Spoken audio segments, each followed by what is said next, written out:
espontáneamente puede revertir. Esa es la característica del asma, que es reversible, reversible, ya sea con tratamiento o espontáneamente. Quiere decir que si estaba haciendo mucho frío y el frío ha calmado, la humedad ha calmado, y puede revertir espontáneamente. La inflamación también produce un aumento en la hiperreactividad bronquial, o sea que los bronquios normalmente no reaccionan mucho, pero en esas personas se vuelve muy reactivo. A eso dice que existe una hiperreactividad bronquial existente, hay una hiperreactividad bronquial existente, pero que se aumenta por los estímulos, ¿no? Que se pueden dar el frío, la humedad, el polvo.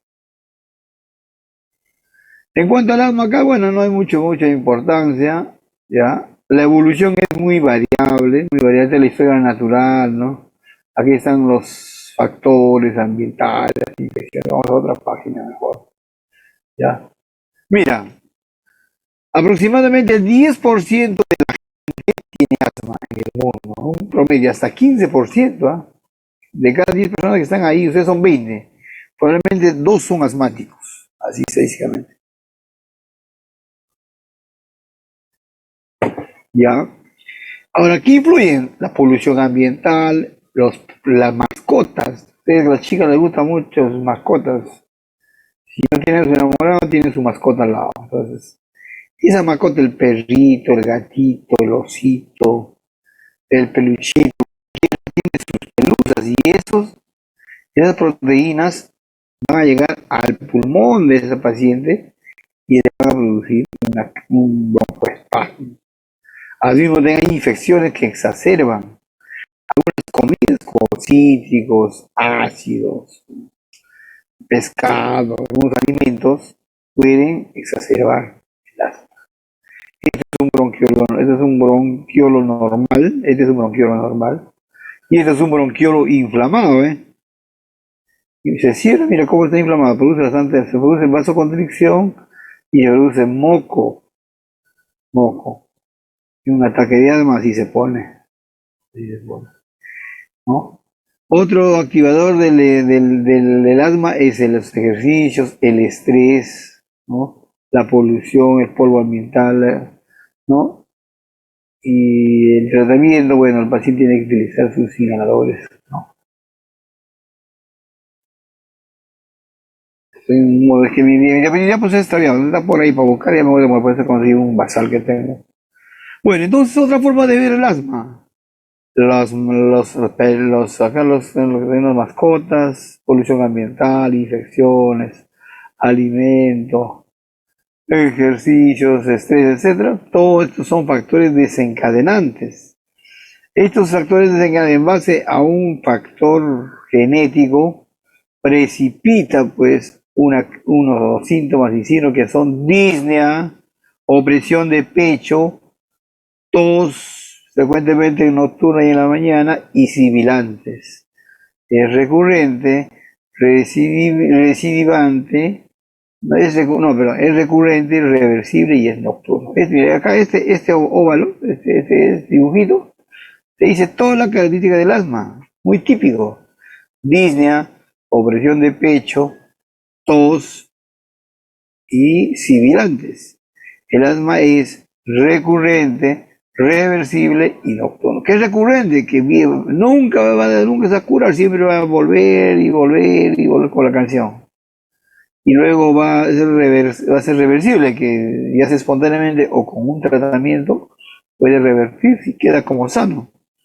Y el ataque generalmente es nocturno, ¿ya? Después de las manifestaciones clínicas, que es el famoso 2, ¿no? Con su RNN, ya que es característico del asma, le sometemos a la prueba bueno, yo soy medio tratado para espirometría, ¿ya? Entonces, acá tenemos un patrón obstructivo, ¿ya? La espirometría es una maquinita, es como una máquina, es como una cosita que está en su boca y de ahí va a la computadora. Y en la computadora va a dibujar por los volúmenes y las capacidades pulmonares, eso que han estudiado en fisio. Y dentro de eso tenemos varios patrones. ¿ya? Y de los patrones, tenemos dos patrones típicos, que son el patrón obstructivo y el patrón restrictivo. El asma tiene patrón obstructivo, obstructivo, obstructivo, obstructivo. En cambio, el EPID, ahora ya saben que es EPID, ¿no? Y ahora sí. En cambio, la fibrosis pulmonar o el EPID tiene un patrón restrictivo. ¿Ves? ¿Se dan cuenta? Bueno, entonces, ¿cuál es la característica fundamental? Tenemos el volumen de expiración forzada, donde que a la persona le hacemos forzadamente expulsar el aire y medimos, pues, ¿no? Y que esta persona en el primer segundo, se llama volumen, el vez 1, ¿no? En el volumen, en el primer segundo, ¿cuánto expulsa? ¿Cuánto expulsa? ¿No? Entonces, está reducido en el asma. Bueno, los científicos han dicho, bueno, el B1 puede ser una característica ya fundamental, pero mejor que parece si el B1 dividimos entre la capacidad vital forzada, ahí está CBF. Entonces, ese cociente de dividir el B1 sobre la capacidad vital forzada, eso en el asmático está reducido, es menos del 70%, ¿ya? Menos del 70%. Bueno, si es menos del 70%, uno dice, oye, ¿será asma o será EPOC? El EPOC es el diagnóstico diferencial del asma, ¿ya? El EPOC es el diagnóstico, o sea, el inmediato, el más que nos puede confundir. Entonces, ¿cuál es la diferencia? La reversibilidad. La reversibilidad, que cuando usted le da un broncodilatador como salbutamol, el paciente se cura, entre comillas, se sana, se sana, se sana, se sana, ¿ya? Y esa curación, ese porcentaje de reversibilidad debe de ser superior al 12%. Por eso dicen que el B1 es mayor de 12% en el asmático. Porque no todos, pues usted puede decir, doctor, yo le doy a un paciente y no revierte. Bueno, ya pues es de 100 personas que me revierten 12, yo digo, estamos dentro del normal. Pero si no me revierten 12, 1, 12 se complica. No, bueno, o sea, el porcentaje de reversibilidad es 12%. ¿Con qué se revierte? Con un broncodilatador. Ejemplo de un broncodilatador, el salbutamol. ¿Ya? El salbutamol. Bien, entonces, el B1 o la capacidad forzada cuando es mayor de 200 centímetros cúbicos post broncodilatador. También puede ser otro parámetro de reversibilidad. Pero el más conocido es el 12%. Entonces, ¿qué es el asma? El asma es una enfermedad inflamatoria con broncoconstricción, con aumento de secreción de moco, que se produce porque hay factores encadenantes como los que están acá arriba, todo, tanto el perrito, el gatito, ¿no? ¿Ya? En base a un componente hereditario o genético, despierta al león dormido y aparecen los síntomas que son. Bueno, ¿por qué se producen los síntomas?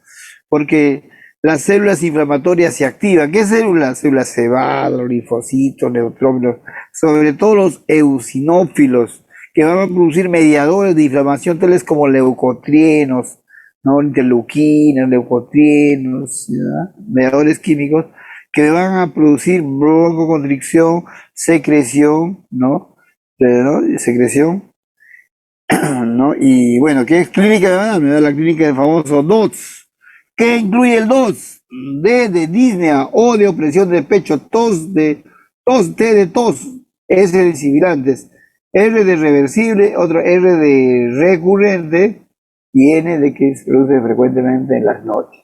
A este paciente con esta clínica le someto a una espirometría y me voy a encontrarle que voy a tener un patrón obstructivo, caracterizado porque el B1 sobre el CBF va a ser menos del 70%. Ya eso puede ser para asma y EPOC. Pero si a este paciente le doy un broncodilatador como un salbutamol, la reversibilidad del B1 va a ser mayor del 12%. Una vez que diagnostico al paciente, lo someto a un estadiaje, con una clasificación, y luego le doy su tratamiento. Así de fácil, un cuadro bastante resumido. Bien, entonces repitiendo, voy a ampliar un poco más ya. Ahí está bien, creo, ¿no? Pero voy a ampliar un poco más. Ahí está. Ahí está. Entonces, repito, ¿ah? El paciente tiene una base genética, ¿ya? Y luego, vienen los factores encadenantes como ejercicio, el estrés, las emociones, las pastillas, algunos medicamentos que toma, etcétera. Ya me va a producir una hiperactividad bronquial que me va a desencadenar una crisis asmática. Ya también hay factores causales como los alergenos, ¿no? Alergenos en la humedad. Hay unos ácaros, el ácaros. Este ácaro va a desencadenar pues la crisis asmática. Puede haber infecciones virales, etcétera, que al final todo esto me va a desencadenar una crisis asmática. Va a haber una respuesta inmunológica, una alteración, una inflamación en el epitelio, va a haber una alteración neurológica, una broncoconstricción, una inflamación, se va a alterar el músculo liso con un aumento de grosor, la rigidez de la pared, todo eso llevándome a una crisis asmática. Hay una hiperreactividad bronquial inespecífica, hay un factor desencadenante y hay una predisposición genética. Entonces, el enfoque del asma, ¿no? La importancia de la inflamación bronquial, ¿no? Se ha comprobado que la inflamación bronquial está presente incluso en el asma leve. Siempre está inflamado, mira, siempre está inflamado. Hay partes hay temporadas que la inflamación es mínima y otras veces que la inflamación es máxima, ¿no? Y cuando es máxima aparecen los síntomas, hay alteración en la función respiratoria y que va a necesitar un tratamiento. Entonces, el asma es una enfermedad inflamatoria funcional, reversible, sin daño estructural. Porque cuando ya se produce daño estructural, ya no hay reversibilidad. Los síntomas están muy relacionados a la magnitud de la inflamación. Cuanto más se inflama, mayor cantidad de síntomas. El evento inflamatorio es asintomático, como acá, mira, acá no hay síntomas, pero acá sí hay síntomas. El tratamiento está en relación a dosis y respuesta. O sea, uno le da mayor dosis y va a haber mayor respuesta. Y entonces, ¿cuál es el famoso DOTS? Disnea, opresión de pecho, tos y silbido de pecho. Es recurrente que nunca es incurable, siempre de vez en cuando va a recurrir, va a volver a presentar. Es reversible, te da y te sana, entre comillas, sanito quedas. Ya, es de presentación nocturna. Esa es la fórmula del asma, ¿ves? El famoso DOC-RNN. Eso nomás. Con eso nomás contesta un caso clínico. Listo. Acá vamos a hablar sobre lo que es la obstrucción bronquial difusa, en la cual ahí vamos a ver lo que es variable y reversible. Variable quiere decir a través del día, el flujo del flujo en los bronquios, el flujo del pasaje de aire en los bronquios va a variar en la noche, en el día va a haber bastante flujo, como si se puede ver que el paciente no tose, y en la noche y en las madrugadas ya va a bajar el flujo. A esto le llamamos la variabilidad entre el día y la noche. Y aquí llamamos reversibilidad a que el paciente tiene el flujo está obstruido, y cuando está obstruido usted le da un broncodilatador y se desobstruye. Eso es reversible. Entonces existe una variabilidad de un 20%, acá hay un 20% varía. Existe una reversibilidad que puede ser con salbutamol o también puede ser espontáneamente, no necesariamente con, con medicamento. Hiperreactividad bronquial. Mire, ustedes acá ven los estímulos endógenos como la metacolina, la histamina, leucotrieno, prostaglandina, bradicina. Bueno, lo más conocido de todos es el leucotrieno. Esto me va a inflamar y mira cómo se va a reducir el bronquiolo, el bronquio, ¿no? Se va a inflamar. Y en el asma es así, ¿no? Y lo mismo hay factores exógenos como los alergenos, ejercicio, el frío, el estrés, las emociones, etcétera. Tanto estímulos internos o endógenos como estímulos externos o exógenos me va a producir una alteración funcional en el calibre del bronquio. Entonces el músculo liso bronquial va a tener una inervación autónoma donde el sistema nervioso simpático produce broncodilatación y el sistema nervioso parasimpático produce broncoconstricción. Eso lo saben desde el fisio, ¿no? Por ejemplo, el sistema nervioso simpático, ¿no? El simpático produce broncodilatación y los medicamentos que son agonistas. Ustedes saben que la adrenalina, no la adrenalina actúa, ¿no? Con los receptores y esos receptores beta, el famoso beta 2, receptor beta. ¿Dónde están los receptores beta 2? Están en los bronquiolos. ¿Qué se hace en el receptor beta 2 al estímulo de la adrenalina, no la adrenalina? Se produce broncodilatación. Por eso que los medicamentos muy similares en su acción a la adrenalina y a la noradrenalina se llaman beta agonistas. La palabra agonista me quiere decir que tiene una función igual.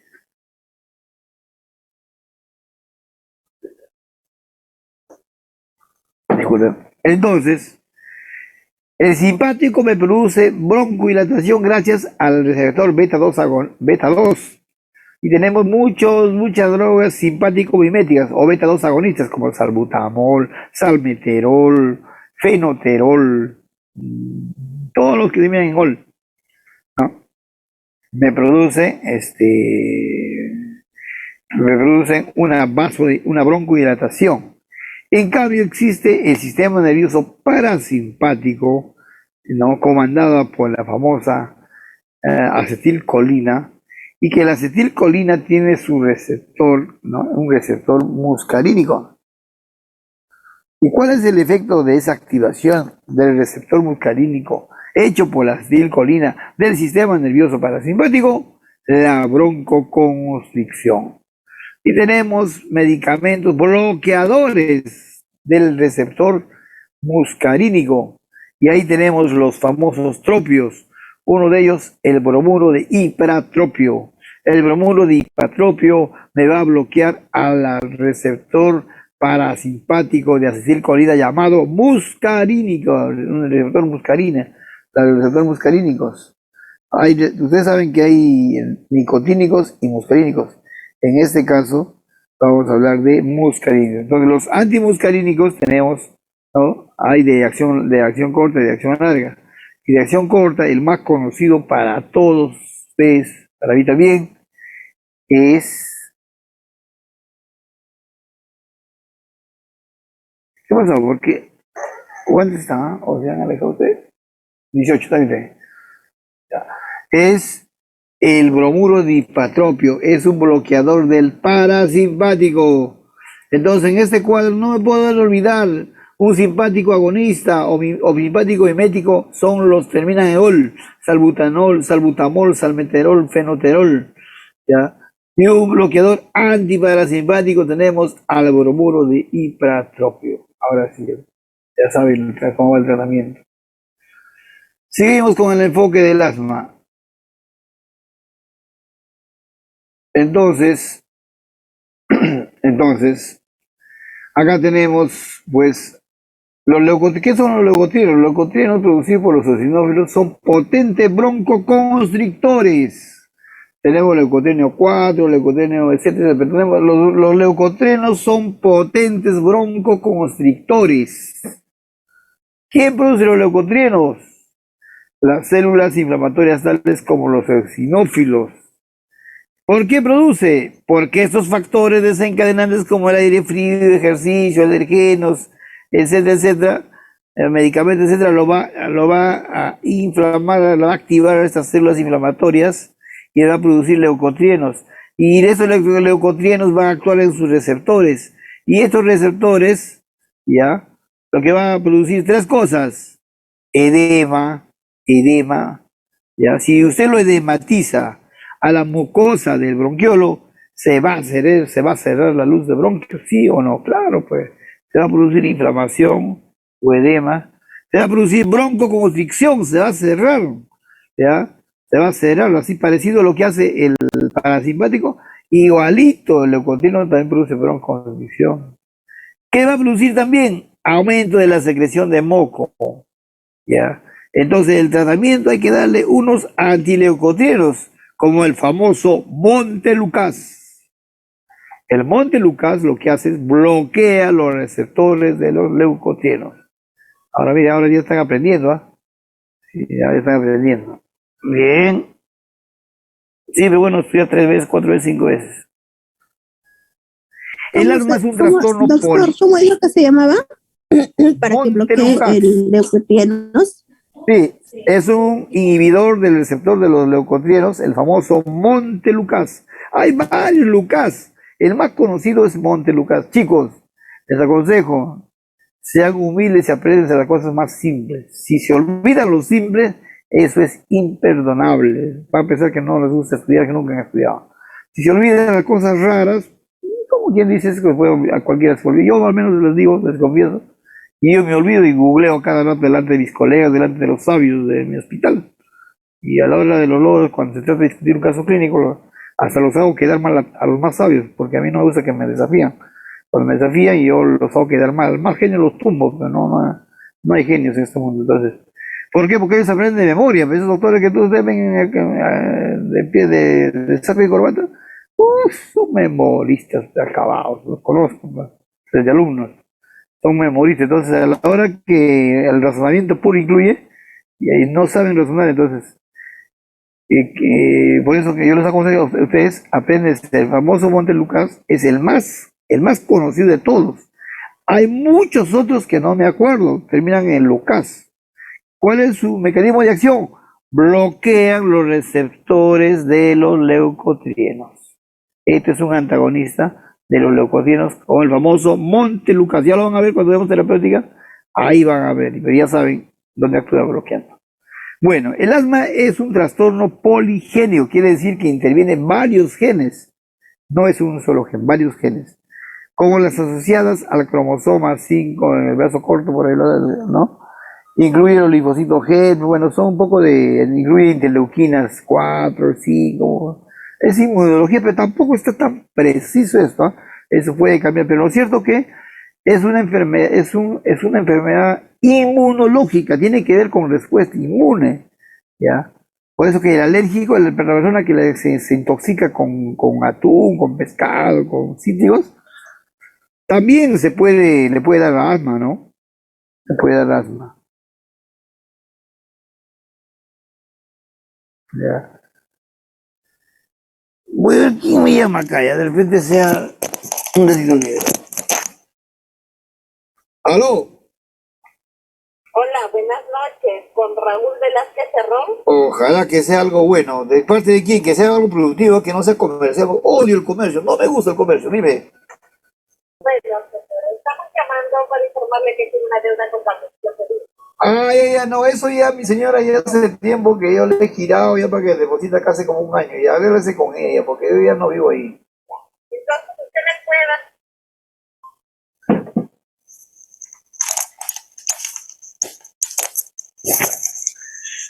Ya, bueno, va a disculpar, sí, hace tiempo que yo ya tuve roto esas situaciones, ya no. Bueno, ya, el asma es un trastorno poligénico, le estaba diciendo, donde tiene que ver la parte inmunológica, ¿no? Por eso hablan de interleuquinas. Ahora, ustedes, algunos alumnos, estúpidamente se aprende de memoria este cuadrito, la interleuquina 1, y no sirve para nada. Bueno, sirve para pensar que es una enfermedad inmunológica. Y como les decía, el paciente que tiene, como dice acá, tiene relación con la atopía, no pueden olvidarse esto, pues, que tiene relación atopía, quiere decir, si la persona tiene rinitis alérgica, tiene dermatitis alérgica, tiene alergia a algo, entonces, ¿qué sucede? Ya se puede dar una crisis de asma, es un factor importante, ¿no? O sea, el paciente que tiene alergia, rinitis alérgica, dermatitis alérgica, pudiera también tener una alergia en los bronquiolos. Como le digo mucho a los alumnos, no hay diferencia entre la mucosa de la nariz con la piel y con los bronquiolos. Al final de cuentas, todos ellos son epitelios y reaccionan ante cualquier factor como un factor atópico, como algún alimento, así, ¿no? Bien, por eso también está implicado acá una inmunoglobulina. La inmunoglobulina E tiene que ver con la alergia. Las personas que tienen aumento de inmunoglobulina E son las personas alérgicas. Pues no todos los asmáticos, pero muchos asmáticos, muchos tienen aumentado la inmunoglobulina E.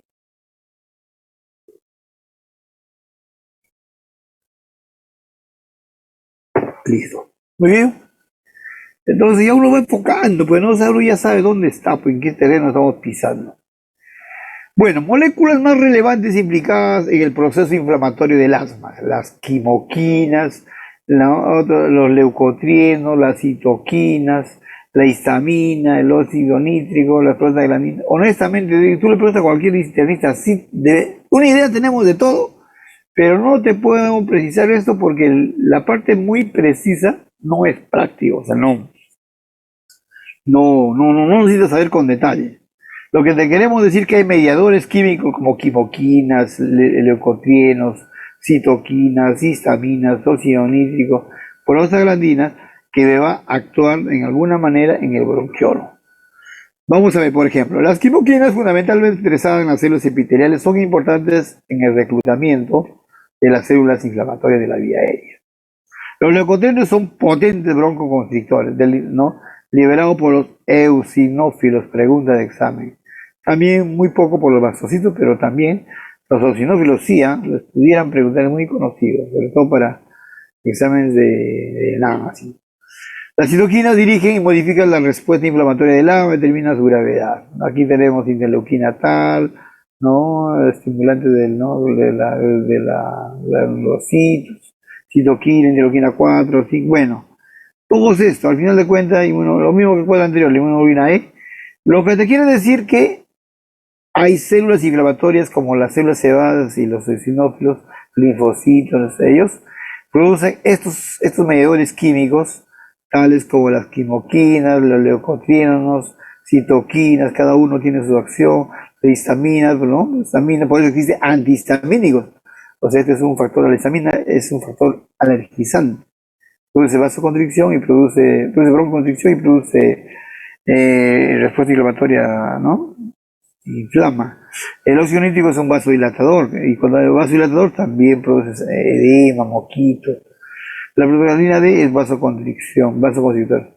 Yo nunca en la vida le voy a preguntar, por decir, dime la acción de esto, ¿no? Le voy a preguntar por un residente, un interno, como le digo. Nosotros nos olvidamos, pero sí tenemos la idea para qué sirve, ¿no? Exactamente no nos acordamos si es 4, 5, 3. Bien, diagnóstico sugerente. ¿Cuándo uno puede pensar que es asma? ¿Cuándo? Viendo la historia clínica, ¿no? Uno ve la historia clínica, la historia dice, doctor, mi mamá es asmática, mi papá es asmático, yo he vivido en Huancayo, ahora estoy viviendo en San Miguel o el Callao y tengo tales molestias, etc. ¿Qué tienes? Línea, presión de pecho, tos y bilalgia. ¿Cómo es? Sí, doctor, es reversible y recurrente. De preferencia me da en las noches, ¿no? En las noches, en la mañanita. Bueno. Entonces, con ese cuadro clínico digo, debe ser asma. Lo voy a ocultar, le ausculto el encuentro que tiene sibilantes. Silba, entonces... Cuando yo le someto al salbutamol, fenoterol o nebulizo, se revierte. ¿Qué porcentaje? Un 12% de los pacientes. ¿Ya? Y si lo someto a una hiperometría donde calculo lo que es el BET1, que es el volumen de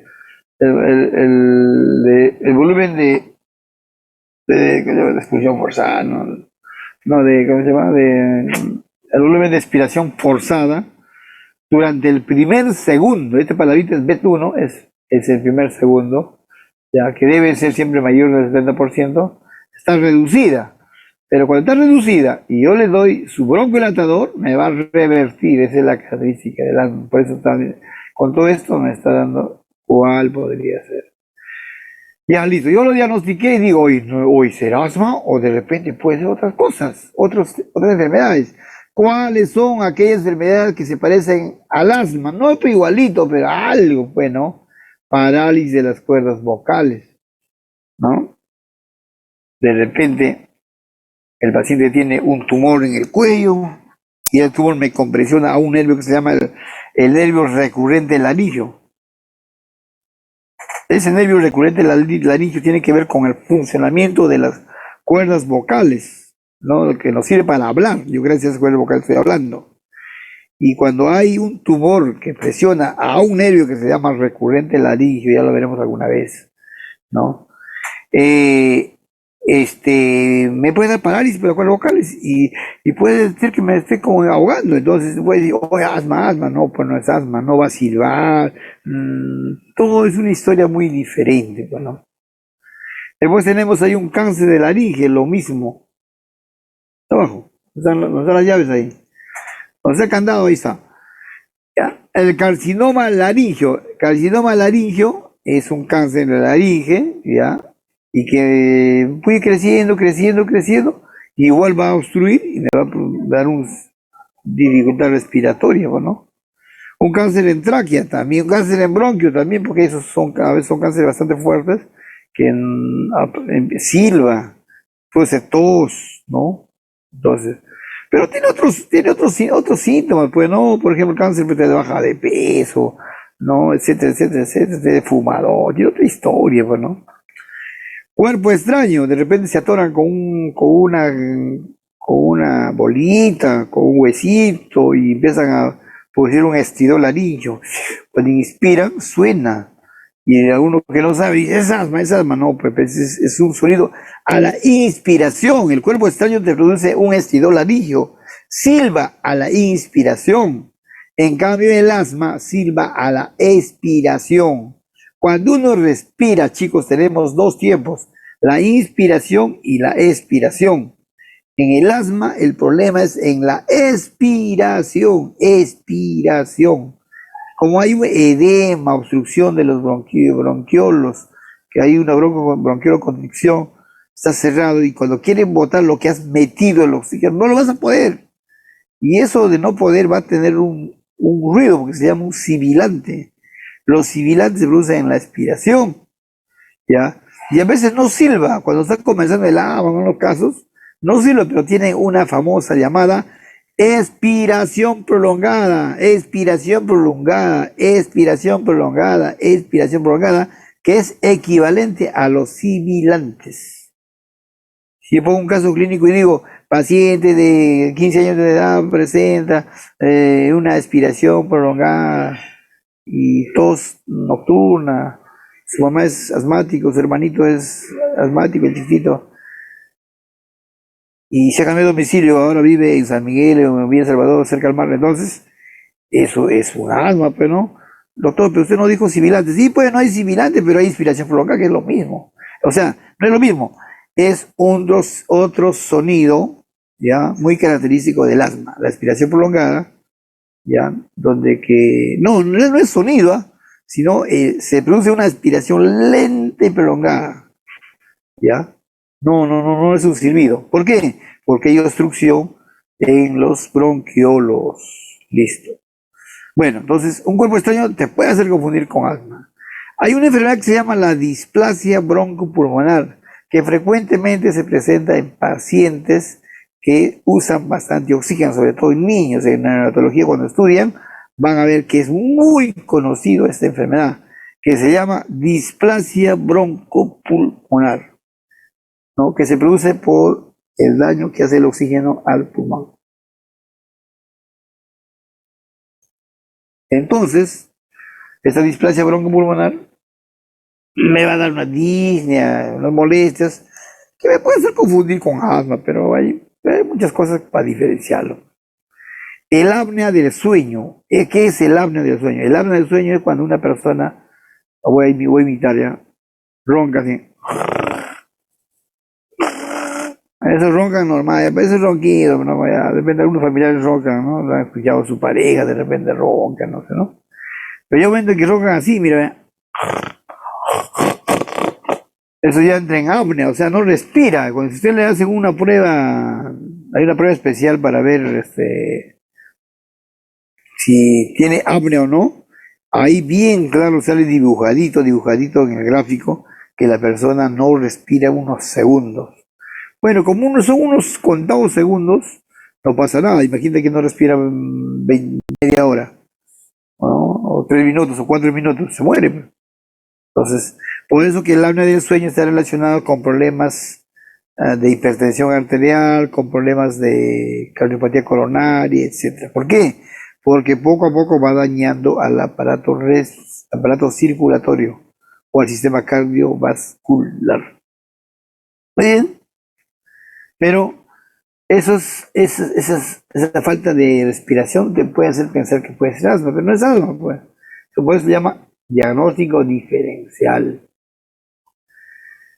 Ahora, otros diagnósticos diferenciales, de manera generalizada, tenemos acá la enfermedad pulmonar obstructiva crónica, eso es de cajón, es la que primero nos confunde, el famoso EPOC.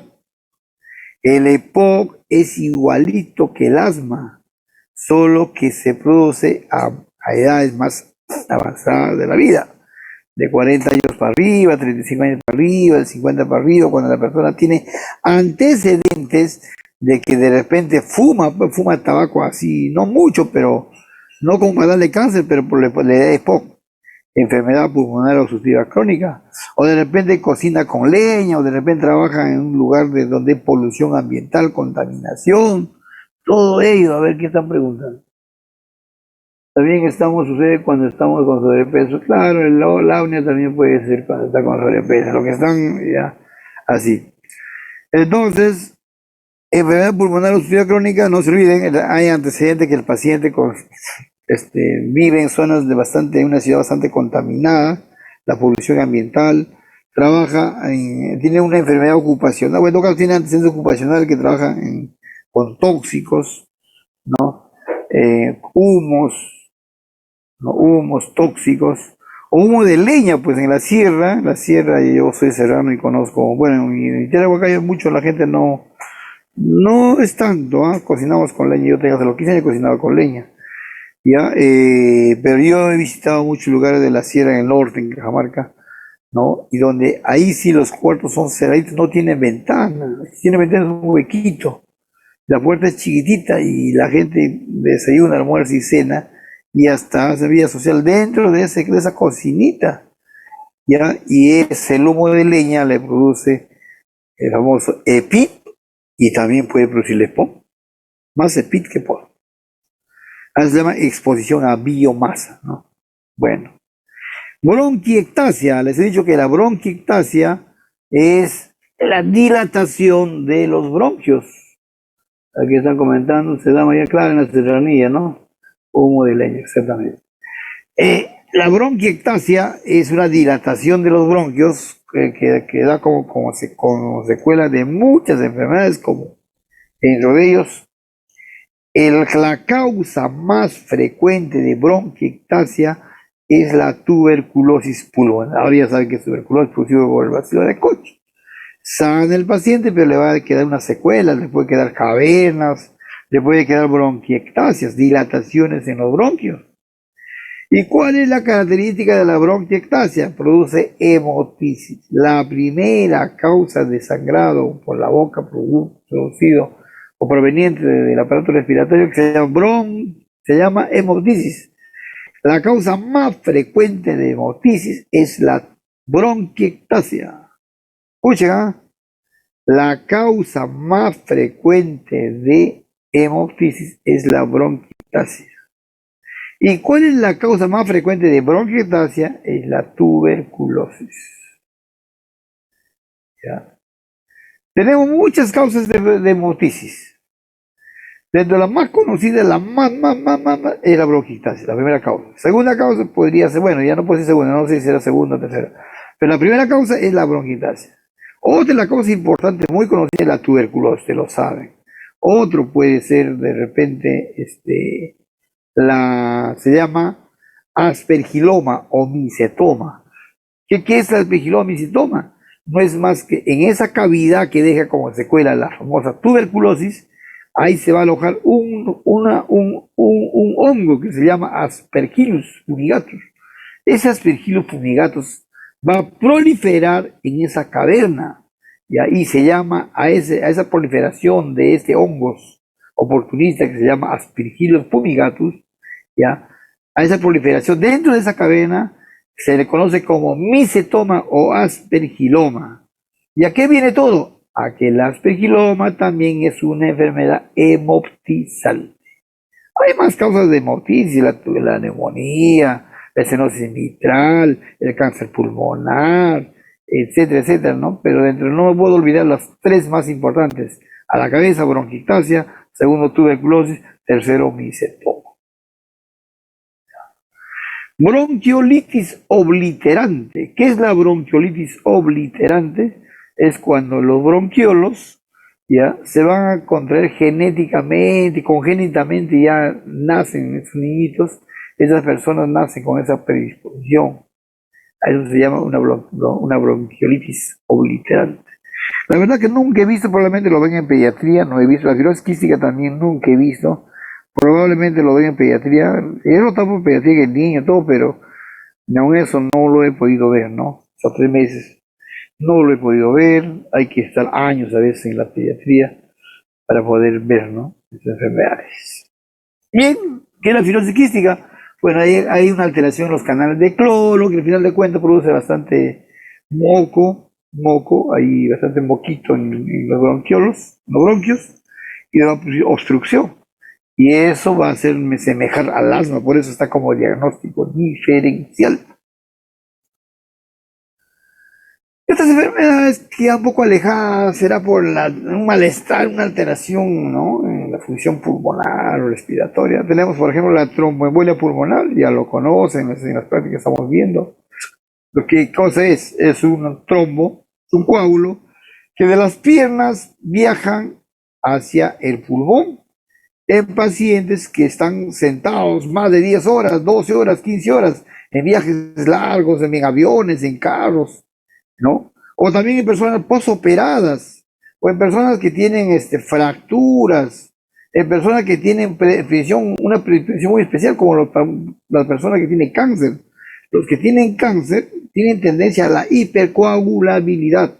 Existe la famosa triada de Virchow, que es estasis venosa, estado de hipercoagulabilidad y daño endotelial. Esa triada de Virchow se va a condicionar a la producción de trombos, ya sea en las piernas, que se llama TVP o trombosis venosa profunda. Y si yo no lo curo a ese TVP o trombosis venosa profunda, lo que va a suceder es que me va a producir un TEP, tromboembolia pulmonar, que se caracteriza porque súbitamente el paciente presenta disnea, le va a faltar el aire, el día está tranquilo, está conversando, de un momento a otro se va a descompensar, o sea, es súbito, pero de un momento a otro el coágulo aparece de a la noche a la mañana, un ratito, en 5 minutos, de lo bien a lo mal, como un accidente de tránsito. El hombre está caminando tranquilo, viendo el celular, ¡pum!, le atropella un carro. Eso es súbito. Igualito, la tromboembolia pulmonar también es una disnea súbita, ¿no? Una disnea súbita y que va a cursar con disnea súbita bastante. A veces el paciente necesita su cánula, nada, que cánula. A veces necesitamos la máscara de Venturi, nada que Venturi, bolsa de reservorio, así en aparatos y de rápidos.